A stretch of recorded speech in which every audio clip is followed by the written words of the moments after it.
Listo. Entonces, como observamos ahí, estas son algunas imágenes, por ejemplo, de procesos infecciosos, al igual acá, de procesos inflamatorios, y acá vemos también de procesos de crecimiento de las amígdalas, ¿no? ¿Listo? Entonces,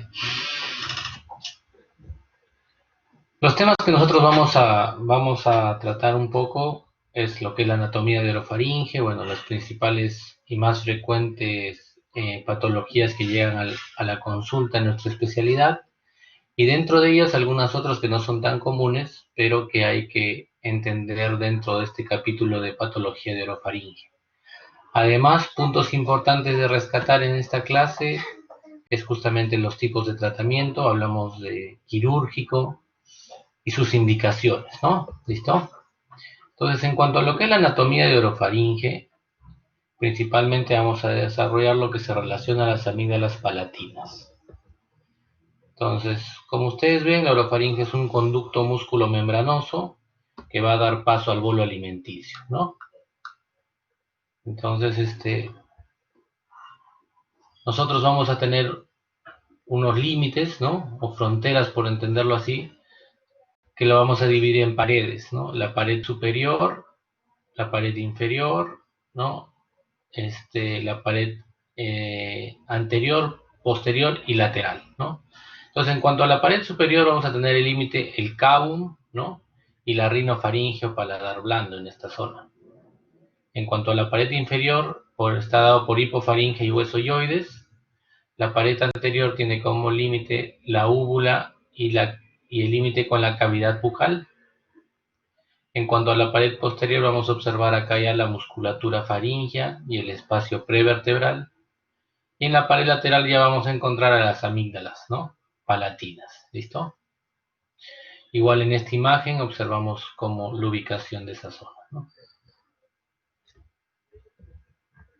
En cuanto a los límites entre orofaringe y cavidad oral, tenemos igual el límite superior, el límite inferior y el lateral, ¿no? Al igual, está dado por la unión del paladar blando con el paladar duro, en el lateral por el pilar anterior. A partir de ahí nosotros hablamos de la orofaringe, hay que tener en cuenta, es por eso que se expone esto, ¿no? Y en cuanto al inferior, es la línea de las papilas linguales, ¿no? La vea lingual y el hueso yoides. En cuanto a las localizaciones anatómicas que encontramos en estas paredes, observamos que en la pared anterior, recuerden, vamos a ver el área glosoepiglótica y la base de la lengua, ¿no? Las valéculas, los espacios acá. En cuanto a la pared lateral, vamos a encontrar ya la fosa de la amígdala, los pilares anterior, posterior, la amígdala palatina, el surco glosoamigdalar. En cuanto a la pared posterior, vamos acá a ver la ausente, que es la pared faríngea, y el paladar superior, y la pared superior, mejor dicho, dado por el paladar blando y la úvula. ¿Listo? Entonces, ya ubicado en esto, nosotros vamos a entender la ubicación en cuanto a lo que es las complicaciones infecciosas y el tratamiento quirúrgico también. ¿Listo?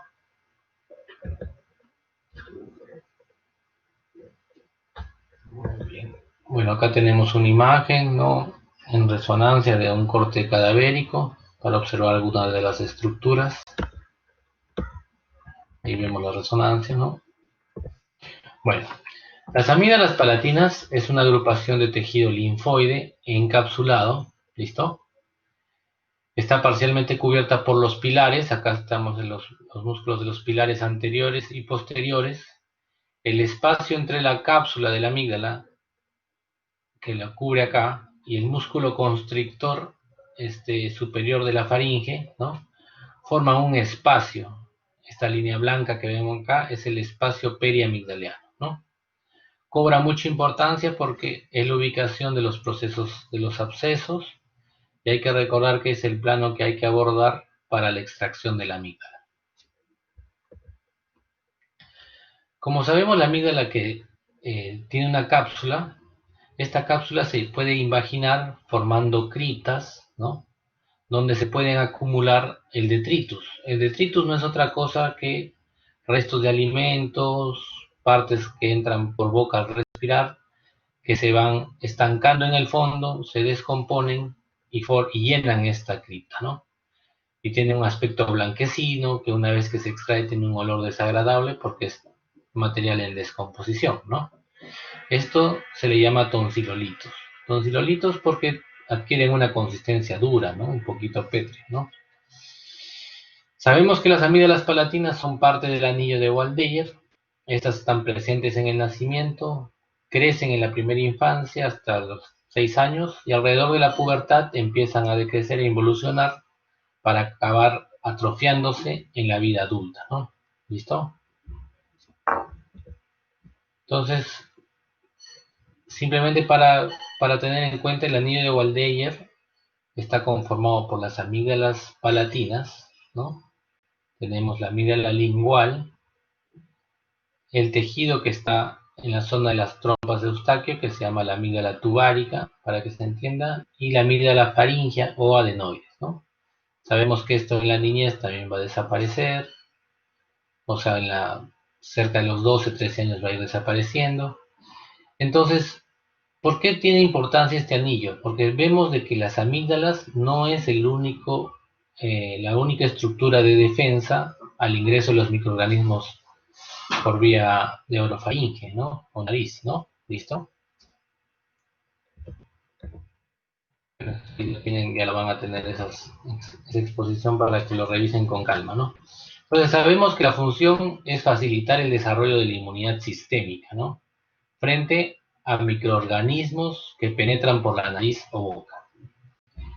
Las infecciones que son repetitivas en estas células pueden producir hipertrofia y pueden infectarla crónicamente.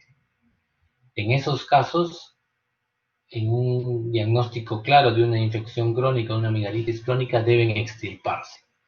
Y como vimos en la lámina anterior, al extirparla no vamos a alterar la capacidad inmune del paciente. Esto es importante porque algunas tendencias o algunas creencias dicen que ya no se saca la amígdala o que se está contraindicado, y a veces cuando a algún paciente se le indica esto, pues se asusta porque han escuchado ya con el pediatra o con otro especialista que eso ya no se saca y no es tan cierto, ¿no?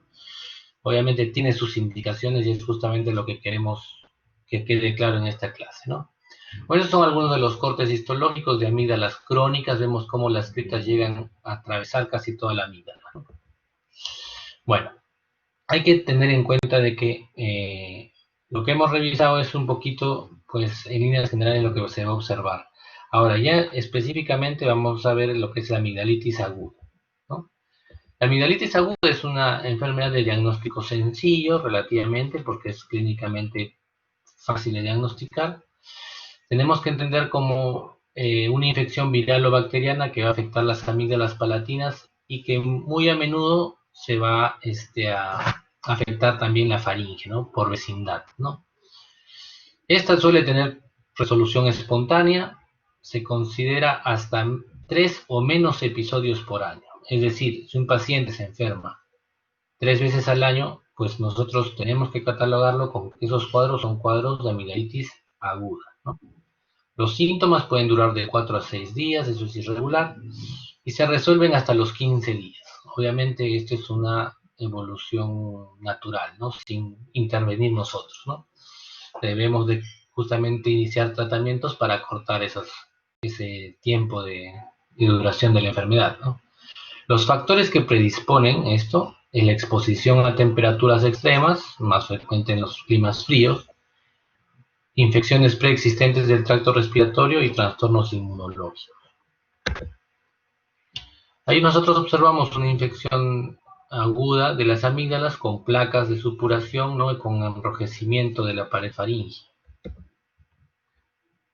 Ahora son algunas imágenes. Hay que entender que dentro de los agentes infecciones más frecuentes, en los virales está la influenza y en los bacterianos está el estreptococo beta hemolítico del grupo A, ¿no? Hay que saber que el coco, este estreptococo es un gran positivo, ¿no? Ya lo saben. En cuanto a los criterios diagnósticos, como les indiqué, tiene un inicio brusco, el paciente va a referir odinofagia, disfagia, malestar general, fiebre, ¿no? Otalgia, dolor de cabeza, puede traer vómitos y artralgias, ¿no? Entonces yo pienso que casi todos hemos sufrido en algún momento un cuadro de amigdalitis, podemos acordarnos un poco. En cuanto a los signos, vamos a encontrar al examen amígdalas congestivas y o supuradas, cuando ya hablamos de un proceso pues, bacteriano, ¿no? La fiebre va a ser mayor de 38 y se pueden palpar algunas adenopatías cervicales, ¿no? A ver. Todas las preguntas, porfa, me las guardan, las anotan y me las guardan para el final de la clase. ¿Listo? Si es que las tienen, ¿no? En cuanto a lo que es la sospecha de un origen bacteriano o un origen viral, nosotros tenemos que tener en cuenta que el origen viral es un proceso que no dura más de 3 días, ¿no? Se pueden encontrar algunas úlceras, vesículas, las adenopatías, sobre todo en los niños, pueden ser generalizadas, se pueden palpar o encontrar hepato y esplenomegalia, y se asocia a un proceso viral, ¿no? Rinorrea, tos, ¿no? En cuanto al bacteriano, vemos que ya hay presencia de petequias en orofaringe, la úvula es más edematosa, más enrojecida, puede haber un exudado, o mejor dicho, vamos a encontrar un exudado purulento en la amígdala, y los síntomas van a persistir más de 3 días con los sintomáticos normales, ¿no? Por eso es que ya se indica el inicio de un tratamiento antibiótico. Dentro de las complicaciones que podemos encontrar en este cuadro, tenemos adenitis piógenas, otitis medias, absceso periamigdaliano retrofaringeo, es una complicación importante que debemos de tener. Y ya algunas complicaciones un poquito más sistémicas, ¿no? Hablamos glomerulonefritis, embolias sépticas, etc. En cuanto a los diagnósticos diferenciales, siempre hay que tener en cuenta los cuadros que se relacionan a herpangina, a una candidiasis oral, mononucleosis, sarampión, difteria, etc., ¿no?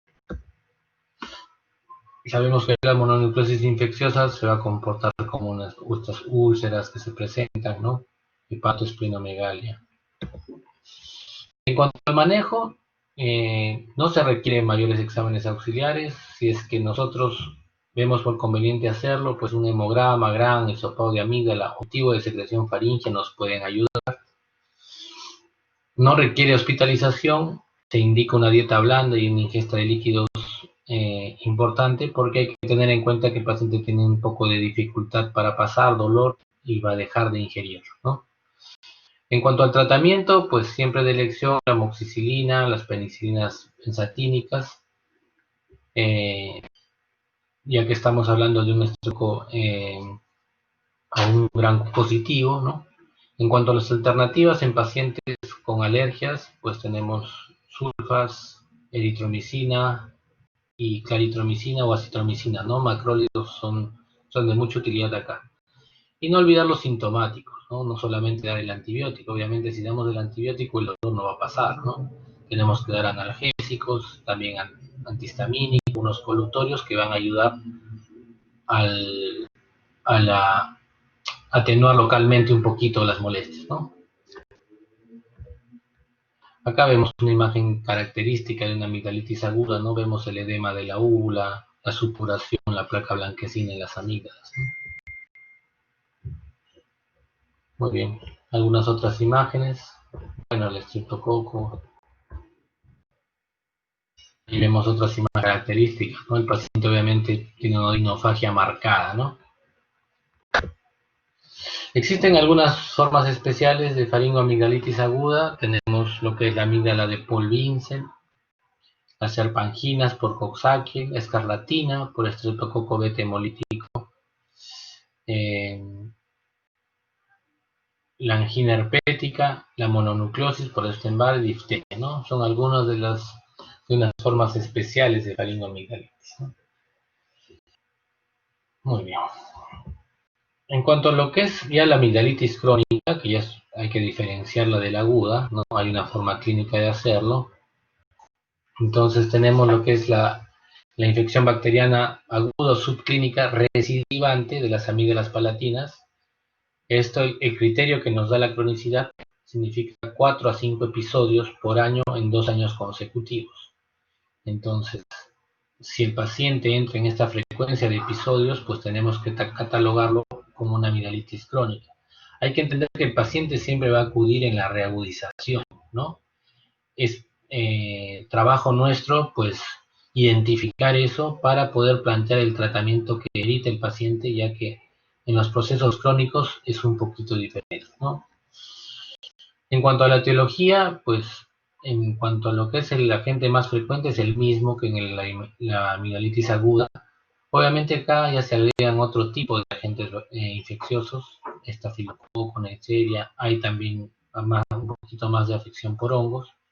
Los factores que predisponen: clima frío, húmedo, la respiración bucal, ¿no? El paciente con mala respiración nasal es muy frecuente, infecciones rinosinusales, y también se relaciona a lo que es reflujo gastroesofágico. En cuanto a los síntomas, como toda inflamación en las amígdalas, pues va a haber un dolor faríngeo, ¿no? Va a haber fiebre, sobre todo en la reagudización, va a haber una halitosis o mal sabor en la boca. Esto el paciente lo va a referir como una molestia persistente. Puede haber otalgia, y los dolores osteomusculares y poliartralgias pues son más frecuentes, ¿no? Al examen podemos encontrar amígdalas hipertróficas o hipotróficas, va a haber un eritema y edema de los pilares. Acá sí se va a encontrar los granos de calcium, ¿no? Que hay que diferenciarlos de una placa supurada, ¿no? Presencia de ganglios, el exudado amigdaliano en el proceso de reagudización, y se puede asociar a enfermedades reumáticas. Bueno, en cuanto a las secuelas no supurativas postestreptocócicas de estos problemas infecciosos de las amígdalas, tenemos la fiebre reumática y la glomerulonefritis, ¿no? ¿Listo? Ahí lo van a revisar un poquito para no extender mucho esta parte. Pero bueno, hay que entender de que en cuanto a lo que es la fiebre reumática, hay un periodo de latencia de 2 a 3 semanas, ¿no? Y ahí hay un aumento de la producción de anticuerpos, ya lo que ustedes más o menos conocen. Hay que entender los criterios de lo que es la fiebre reumática y esto. Muy bien, el manejo acá en la amigdalitis crónica también es ambulatorio, ¿no? Raras veces requiere hospitalización. En cuanto a los exámenes auxiliares, tenemos el hemograma, frotis, cultivo, antibiograma, etcétera. Pero ya existen algunas pruebas más específicas, ¿no? Las antiestreptodicinas, que como vemos en los adultos y niños nos va a servir. Este es un factor que nos inclina a saber cuánto esto está afectando ya sistémicamente el organismo. El PCR y BSG también nos ayudan. La hospitalización se indica solamente cuando compromete el estado general, cuando hay obstrucción bucofaringea por hipertrofia marcada, fracaso de tratamiento o absceso periamigdaliano, ¿no? Entonces, en esos casos se requiere la hospitalización. En cuanto al tratamiento, pues va a ser antibióticos como la aguda, antiinflamatorios, analgésicos, hay que recordar, y ya se debe plantear dentro de nuestras posibilidades terapéuticas el tratamiento quirúrgico. En cuanto al tratamiento antibiótico, como mencionamos, va a cortar el periodo de los síntomas y va a evitar las complicaciones, ¿no? Abscesos, otitis y complicaciones sistémicas, ¿no? Además de evitar la recaída. ¿Okay? Existe un esquema de prevención que es la inyección de penicilina benzatínica de 1.200.000 unidades una vez al mes en adultos y la mitad en niños, ¿no? Ahí vemos una imagen clara de un tonsilolito, vemos las criptas que son características en las amigdalitis crónicas. Estas criptas se van a llenar de estos restos que una vez que llenen la cripta van a colonar, por entenderse así, con esta placa o este tonsilolito, ¿no? Una estructura blanquecina, ¿no? El paciente muchas veces la inspectora o la saca, ¿no? A ver, ahí quiero... ¿Está claro hasta ahí todo?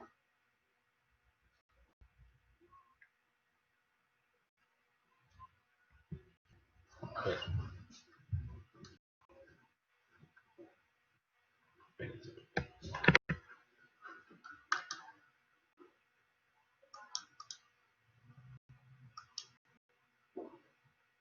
Listo, entonces vamos a avanzar, ¿ya? Muy bien, entonces, en el punto 4 nosotros vamos a hablar un poquito de lo que es el absceso periamigdaliano y retrofaringio, ¿no? Entonces, nosotros tenemos que entender lo que esta es como una complicación de un proceso infeccioso, ¿no? Entonces, esta es una infección que se localiza, ¿no?, entre lo que es la amígdala, ¿no?, la zona de la amígdala y el músculo constrictor superior de la faringe, recuerda, ¿no? Este espacio de acá. En esta zona se puede coleccionar todo lo que es el pus, la pus ahí que se va a formar en el absceso, ¿no? Entonces, es muy frecuente en adultos jóvenes, ¿no? Predominantemente va a haber estreptococo beta hemolítico, pero como en todo absceso también puede haber un componente de anaerobios, ¿no? Entonces, cuando nosotros estamos frente a ese absceso, hay algunas formas de tratarlo, ¿no? En base a una apertura con bisturí y aspiración o un drenaje con una jeringa de buen calibre, ¿no? ¿Listo? Para poder aspirar el absceso, ¿no? Entonces, como nosotros tenemos que entender, ¿no?, el paciente va a estar febril, va a haber una voz nasal, porque el absceso va a hacer de que la voz cambie completamente, ¿no? Va a haber un dolor intenso, el paciente no va a tolerar ni líquidos ni sólidos, va a haber una cialorrea marcada, el paciente va a inclinar la cabeza hacia el lado del absceso, y dependiendo la profundidad del absceso, puede haber trismos, ¿no? En cuanto a los signos, nosotros observamos va a haber una tumoración indurada por encima de la amígdala, va a haber signos de flebosis, la amígdala se va a desplazar al lado medial, el paladar blando, el edematoso y la úvula van a desplazarse hacia el lado contrario, ¿no? Se entiende.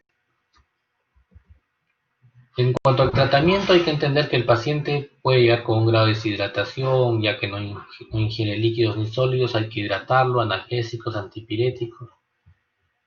El antibiótico vía parenteral, ¿no?, endovenoso. Otra opción, pues, clindamicina, micacina, para cubrir un poquito lo que son anaerobios, gram positivos, gram negativos.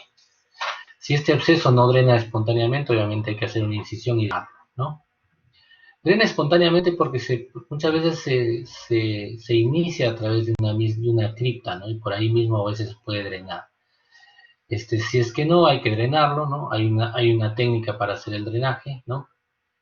Estos abscesos periamigdalianos pueden recidivar, no es común, pero pueden recidivar. Si esto ocurre, el paciente tiene una indicación ya total de hacer una amigdalectomía. Esto debe hacerse 6 semanas después de controlar ese segundo absceso, ¿no?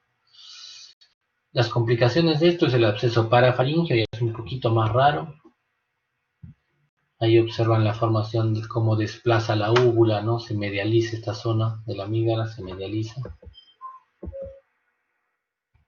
Acá nosotros observamos la zona de la úvula, el absceso acá, ¿no? Se incide justamente apuntando hacia ese espacio para que acá se pueda drenar, ¿no?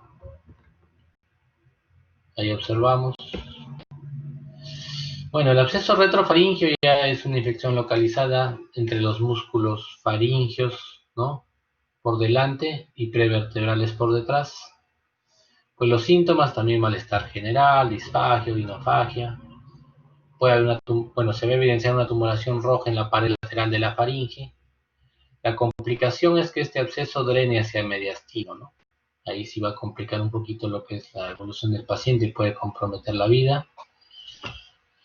En estos casos se hace un drenaje quirúrgico, debe hacerse en sala de operaciones.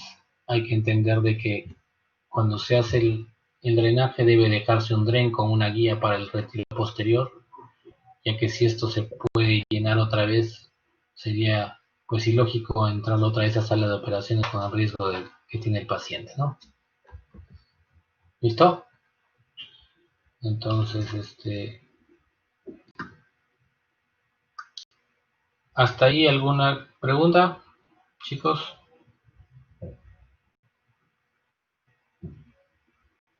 A ver, ¿dónde están las manos? Espérense. No veo las manos. ¿Todo bien, no? Doctor, creo que digo que las preguntas al final. Sí, sí, no, pero digo que no se está cortando nada la exposición, nada. O sea, la parte técnica, se está escuchando bien todo, ¿sí?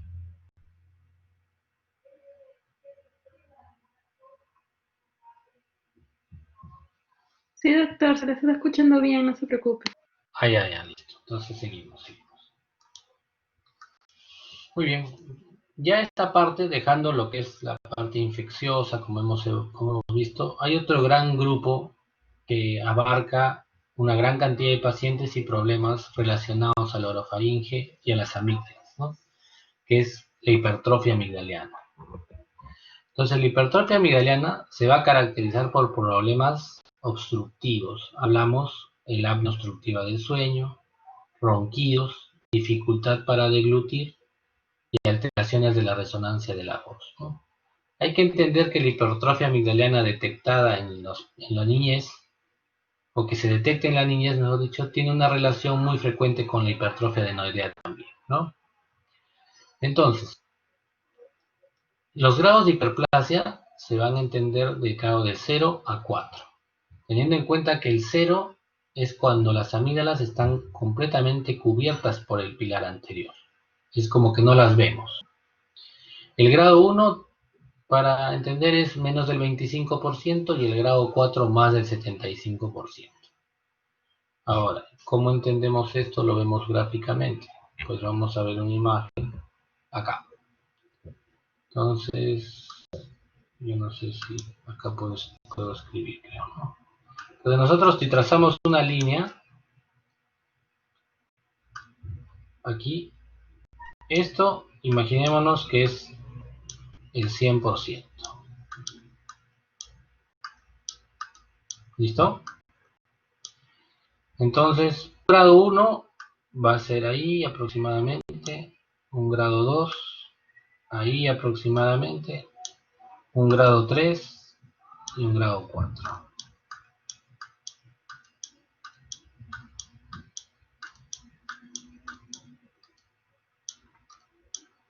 Y el grado 4.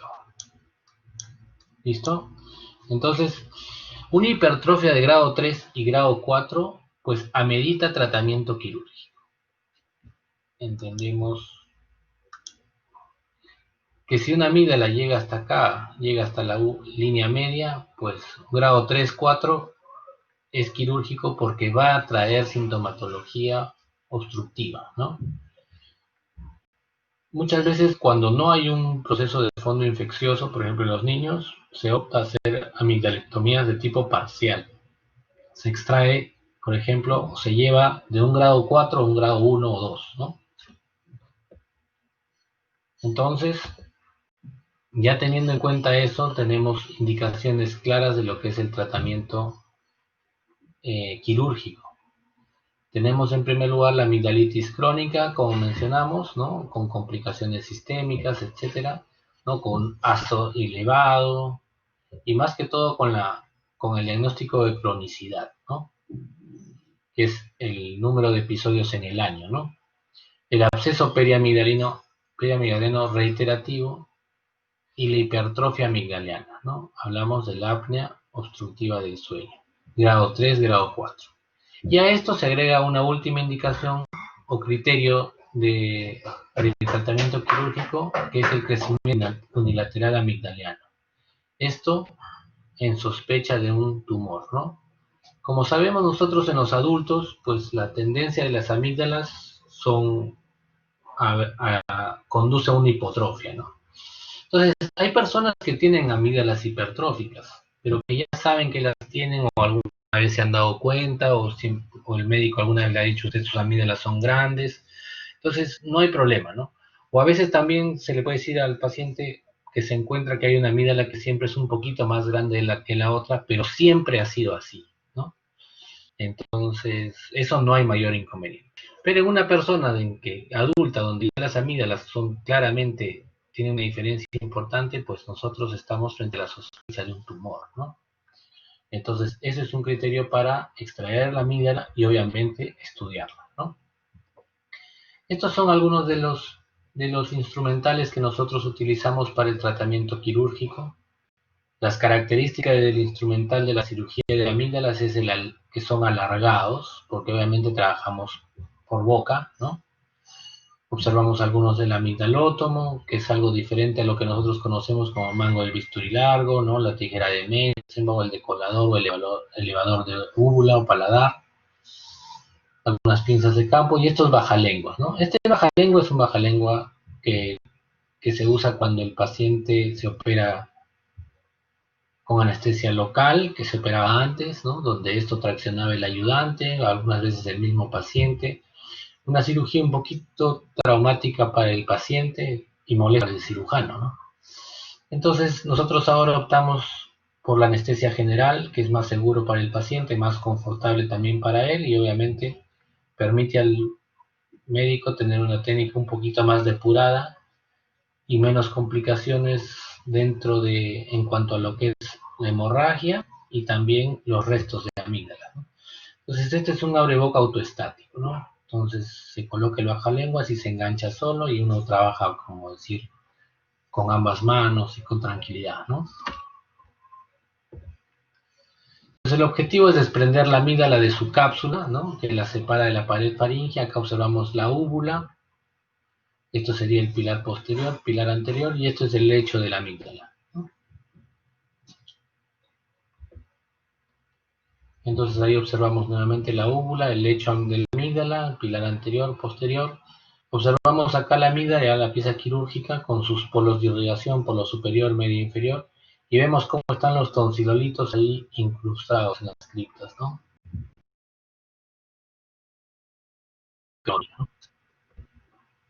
Algunas piezas quirúrgicas. En cuanto al postoperatorio, vamos a tener que puede haber un dolor en el lecho de la amígdala, más aún dependiendo de la técnica que se puede utilizar, ¿no? Recordemos que la electrobisturí o la radiofrecuencia, que son técnicas que se utilizan ahora con más frecuencia, ocasionan un poquito más de dolor en el lecho, ¿no? Pero, a diferencia de la técnica en frío, por entenderlo así, tiene menos presentación de hemorragias postoperatorias, ¿no? Y bueno, los restos amigdalianos, como les decía, ha disminuido ya con la técnica de anestesia general, ¿no?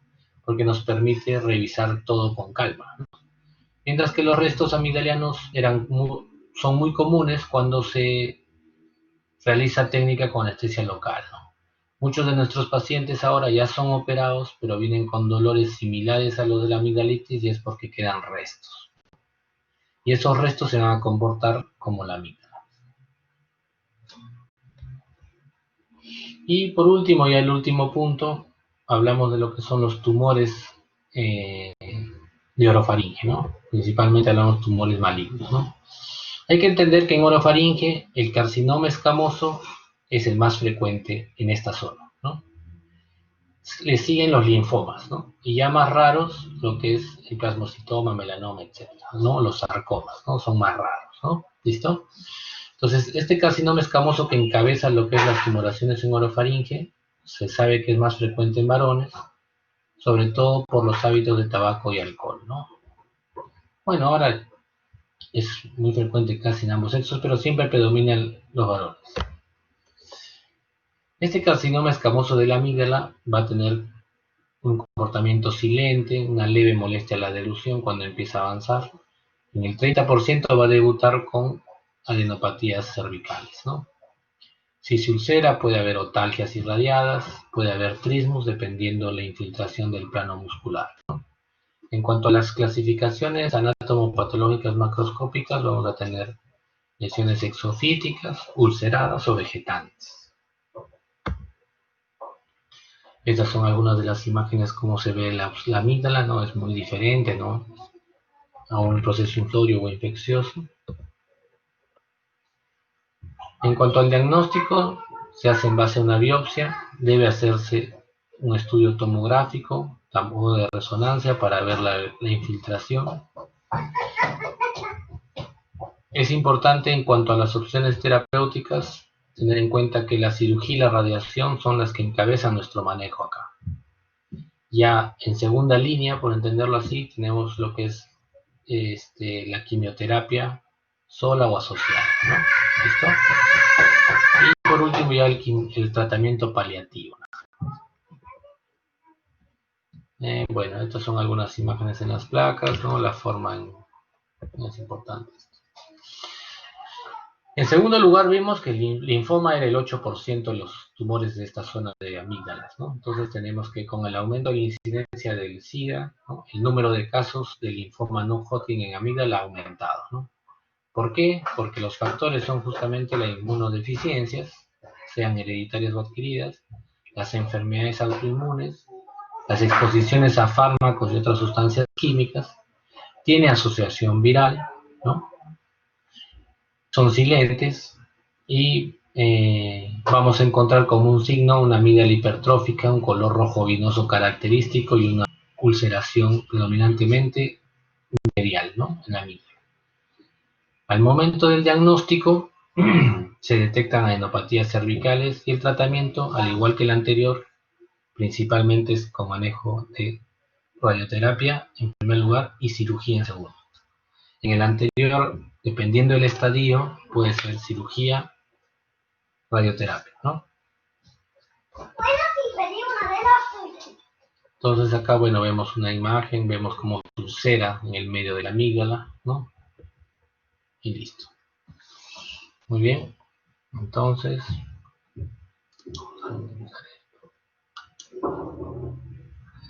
a ver. Entonces, si ustedes tienen alguna pregunta, me avisan.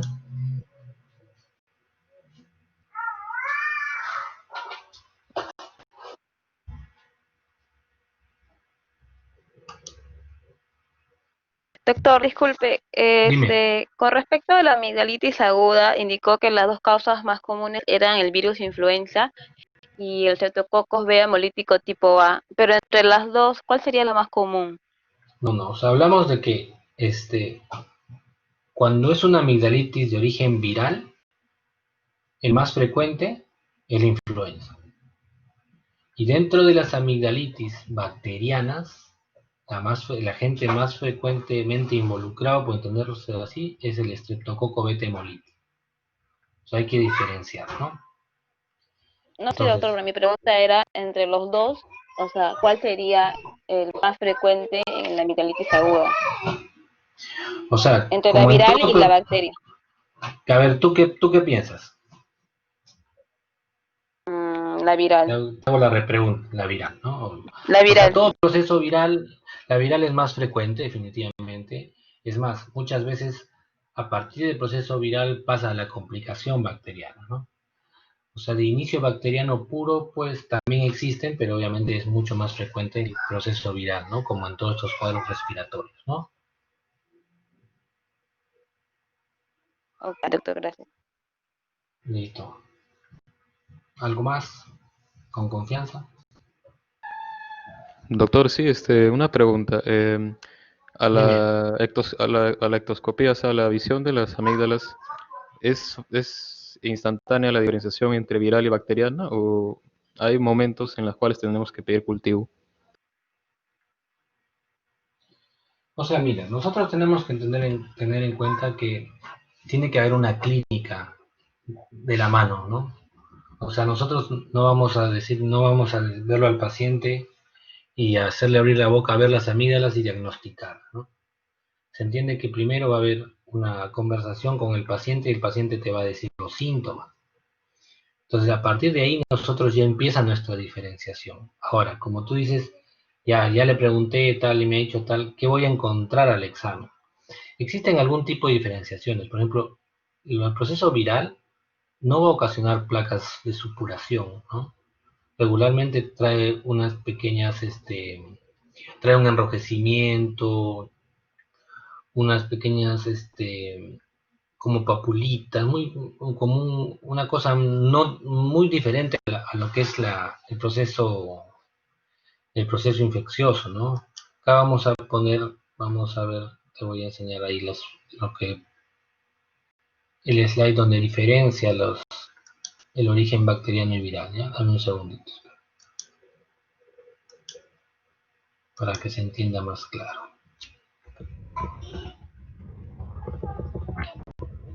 En la ectoscopía, como tú mencionas, o el examen, es importante diferenciar lo siguiente.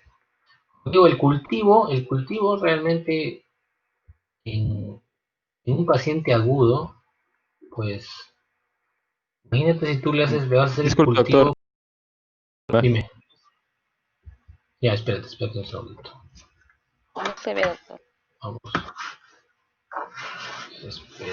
esperen.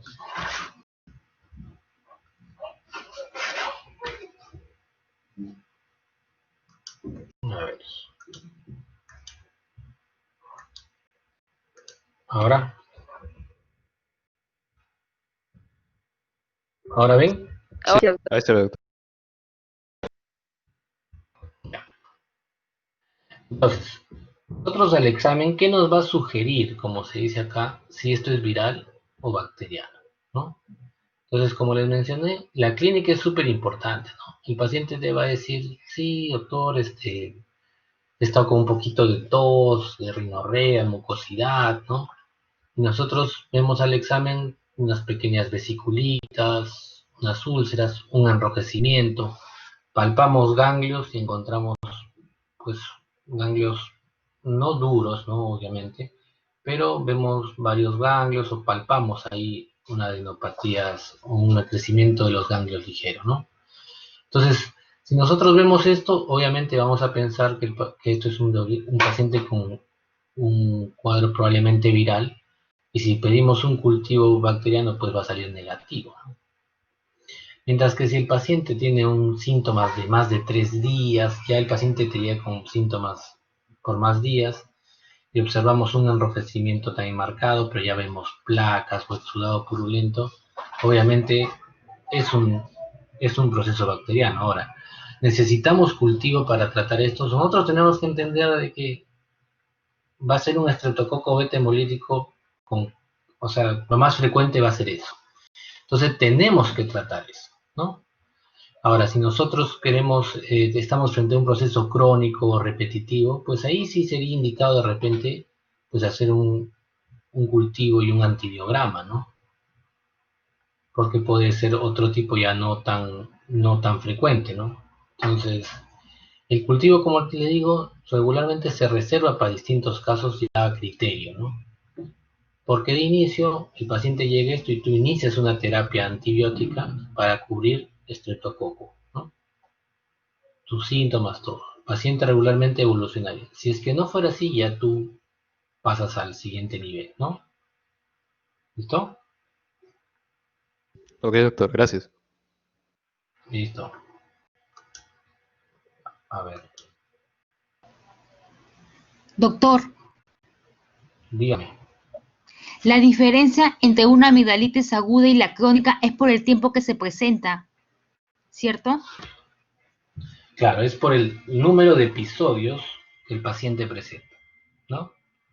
O sea, el paciente dice, doctor, ¿sabe qué? Yo me enfermo todos los meses de las amígdalas, ¿no? Es muchas veces lo que el paciente dice. Uno tiene que entender también que hay cuadros inflamatorios, pero hay cuadros de amigdalitis reales, ¿no? Hablamos. Doctor, ¿sabe qué? Me vienen las amígdalas y tengo que ir al médico, dejo de ir a la universidad, me tumba la cama. Ese se considera un episodio claro de amigdalitis. Si el paciente tiene esos episodios 4 veces al año o más, por 2 años consecutivos, uno tiene que hacer sacar ese dato del paciente. El paciente se trata como una amigdalitis crónica. Ahora, si el paciente dice, no, doctor, eso me pasa 2, 3 veces al año, ese es un paciente que se le tiene que tratar como un cuadro agudo, o sea, sus antibióticos, todo, y no pensar por acá de una cirugía. Por más que el paciente diga, ay, doctor, yo esas 2 veces quiero que me saque las amígdalas, no tiene criterio para operarse. Mientras que el paciente con amigdalitis crónica sí. ¿Listo?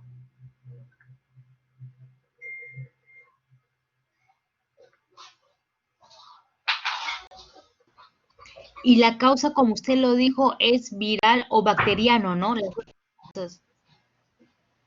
Claro, o sea, nosotros tenemos que entender de que los procesos bacterianos son los que van a traer mayor sintomatología, ¿no? Como este tipo que te digo de que el paciente lo obliga a ir al médico, lo tumba a la cama. Un proceso viral realmente se autolimita más, ¿no? Entonces, un proceso crónico que a la larga va a requerir una cirugía, se habla de un proceso crónico bacteriano, ¿no? O sea, de una amigdalitis crónica relacionada más a un proceso infeccioso bacteriano, ¿no?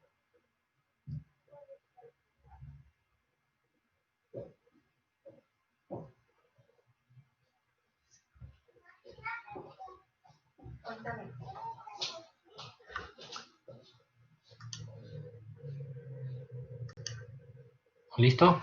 Bueno, muchachos. Entonces, bueno, ya tienen ahí la exposición, me parece, ¿no? Entonces, pues si no hay más preguntas, pues damos por concluida la clase y hasta la próxima, ¿ok? Gracias, doctor. Listo. A Gracias, estudiar, doctor. muchachos. Hasta Ya, luego. nos vemos.